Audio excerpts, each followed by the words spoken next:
श्री गुरुभ्यो नमः। हरि ओम।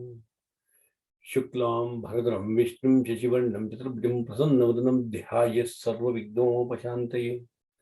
मातृभ्यो नमः, पितृभ्यो नमः, गुरुभ्यो नमः, सर्वे सज्जनेभ्यो नमो नमः। आदिदेव नमस्तुभ्यं, प्रसीद मम भास्कर, दिवाकर नमस्तुभ्यं, प्रभाकर नमोस्तुते। सभी सन्मित्र सद्बांधवों को, सज्जनों को, भक्तों को शुभकामना है।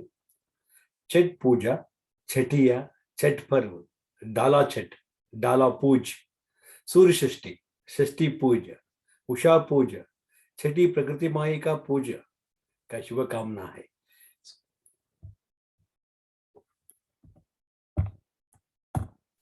छठ पूज वैसे तो मुख्य तौर पर बिहार, झारखंड, पूर्वी उत्तर प्रदेश, नेपाल की तराई क्षेत्र मधेसी लोगों मनाया जाता। कहा जाता है यह पर्व बिहारियों का सबसे बड़ा पर्व है और उनकी संस्कृति भी है। लेकिन अब यह पर्व दुनिया पर पहचान बन चुकी है। छठ पर्व में बिहार में बड़े धूमधाम से मनाया जाता। ये एकमात्र है बिहार या पूरी भारत का ऐसा पर्व है जो वैदिक काल से चला रहा है।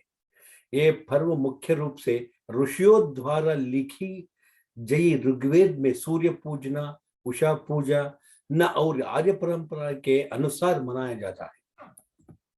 छठ पूज में सूर्य भगवान, उषा, प्रकृति, जल, वायु और उनकी बहन छठी माइयों को समर्पित होता है ताकि उन्हें पृथ्वी पर जीवन की देवताओं को बहाल करने के लिए धन्यवाद और कुछ शुभकामनाएं देने का अनुरोध किया जाए।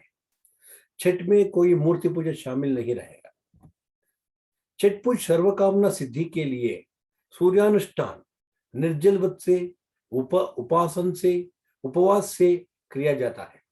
इस पर्व को समाज से लालाही छठ, चौथी छठ, हर छठ के नाम से सब नाम लिख से ले सकता। लोग आस्था के इस पर्व में उगते और डूबते सूर्यों की आराधन करता है। सूर्य षष्ठी व्रत होने के कारण इसे छठ कहा गया। छठ का अर्थ है षष्ठी है। छठ पर्व वर्ष में 2 बार मनाया जाता। पहली बार उत्तरायण का चैत्र मास में और दूसरी बार दक्षिणायन का कार्तिक मास में। चैत्र मास का शुक्ल पक्ष षष्ठी पर मनाए जाने वाला पर्वों को चैती छठ कहा जाता। कार्तिक मास में शुक्ल पक्ष षष्ठी पर मनाए जाने वाला छठ की कार्तिकी छठ कहा जाता।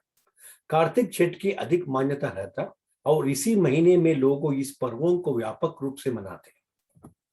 छठ केवल एक पर्व नहीं है बल्कि आस्था का महापर्व। छठ के पावन पर्व में आस्था का सैलाब सा उमड़ पड़ता हर और एक अलग ही उल्लास होता। छठ व्रत सूर्य देव की उपासना के लिए बहुत प्रसिद्ध है। छठ व्रत में मुख्य रूप से सूर्य देव का उपासना करेगा, सूर्य भगवान का आराधन करेगा, सूर्य भगवान को अर्घ्य प्रदान भी किया जाता और छठी मैया का पूजा भी किया जाता। गंगे च यमुने चैव गोदावरी सरस्वती नर्मदा सिंधु कावेरी वैसाखी सप्त महानदी नदांके और उसका उपनदियों के सरोवर के तट पर सूर्य देव की उपासना करेगा, आराधन करेगा। छठ पर्व 4 दिन का महापर्व है। उसका छठ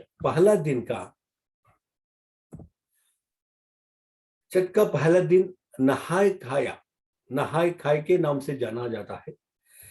कार्तिक महीने का शुक्ल पक्ष चतुर्थी से ये शुरू होता है। सबसे पहले घर की सफाई करने का बाद उसे पवित्र किया जाता। उसके बाद व्रती अपनी नजदीक में स्थित नदी, नदियां, उपनदी या तालाब में जाकर नहाए या स्नान करता है।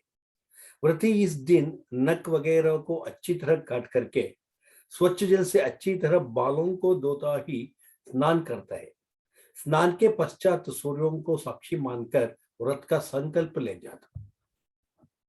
लौटे समय वो अपने साथ गंगा भागीरथी क्या इसकी समान जल लेकर आते हैं जिसका उपयोग वे खाना बनाने में करते हैं। वे अपने घर के आसपास को शुभ्र से रखते, व्रती इस दिन सिर्फ एक बार ही खाना खाते। खाने में व्रती कद्दू की सब्जी, मूंग, चना दाल, चावल का उपयोग करते। ताली हुई पुरिया, पराठे, सब्जियां वर्जित रहता है, वो मत खाना। वो यहाँ खाना खांसे या मिट्टी के बर्तन में पकाया जाता। खाना पकाने के लिए आम की लकड़ी और मिट्टी की चूल्हे का इस्तेमाल किया जाता। खाना पकाने का बाद सर्वप्रथम व्रती खाना खाते, उसके बाद ही परिवार के अन्य सदस्य भी खाएगा। छठ पर्व का दूसरा दिन या कार्तिक महीने के पंचमी को दिन खरना या लहोंडा के नाम से जाना जाता है। इस दिन व्रती पूरे दिन उपवास रखते और इस दिन व्रती अन्न तो दूर की बात है, सूर्यास्त के पहले पानी की एक बूंद तक ग्रहण नहीं करते। शाम को नदी सरोवर पर कमर तक जाकर पानी में करके होकर अस्ताचलगामी सूर्यों को अर्घ्य प्रदान करेगा।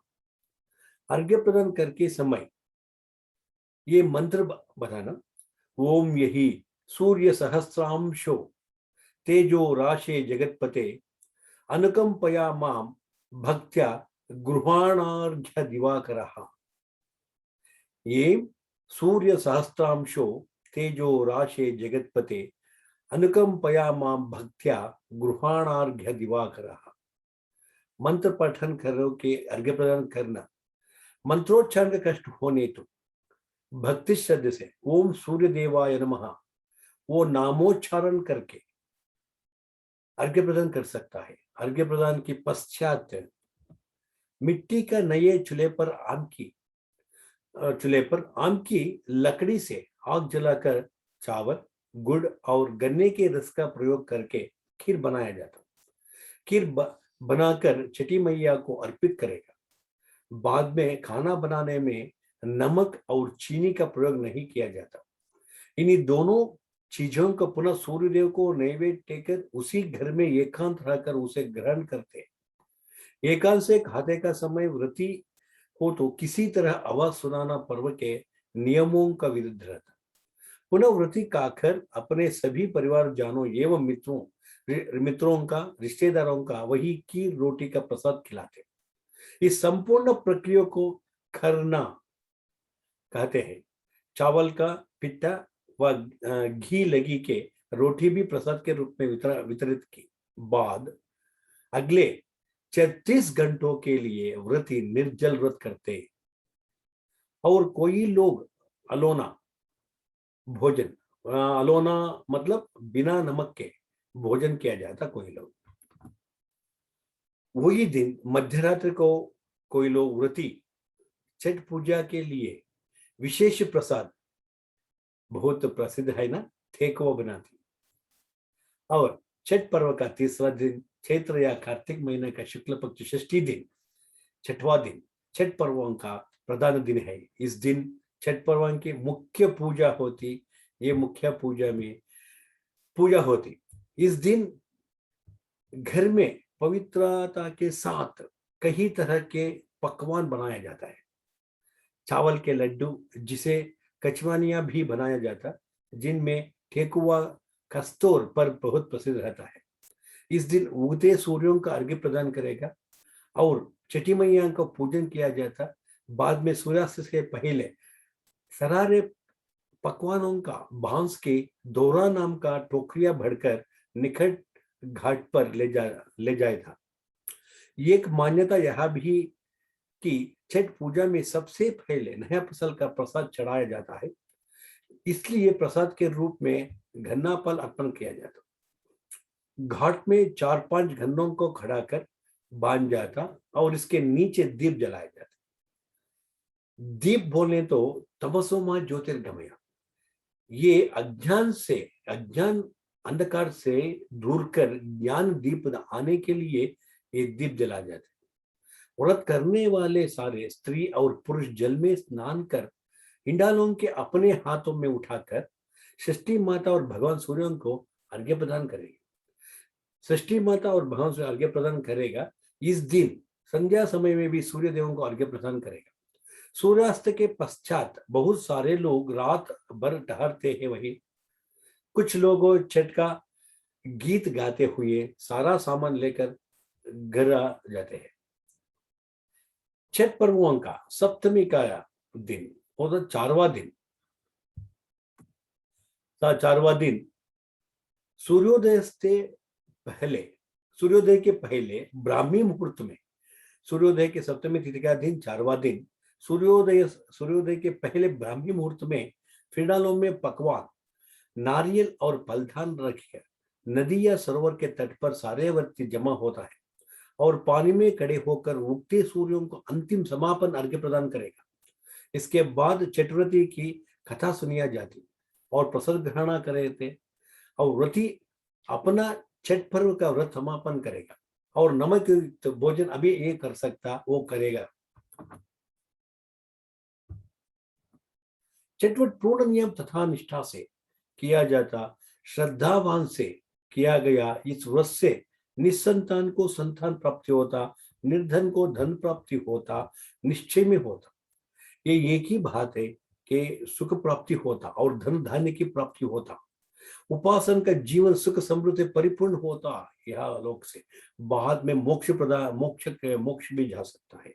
इतना बहुत अच्छी छठ व्रत पूर्ण नियम से तथा निष्ठा से किया जाए।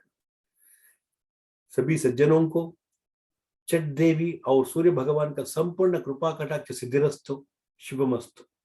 सर्वे जना सुजनो भवन्तु, सर्वे सुजनो सुखिनो भवन्तु, समस्त सन्मंगलानि भवन्तु। छठ पर्व का शुभकामना है। हैप्पी एंड प्रॉस्परस छठ पर्व है। नमस्ते। ओम तत्सतु ब्रह्मार्पणमस्तु।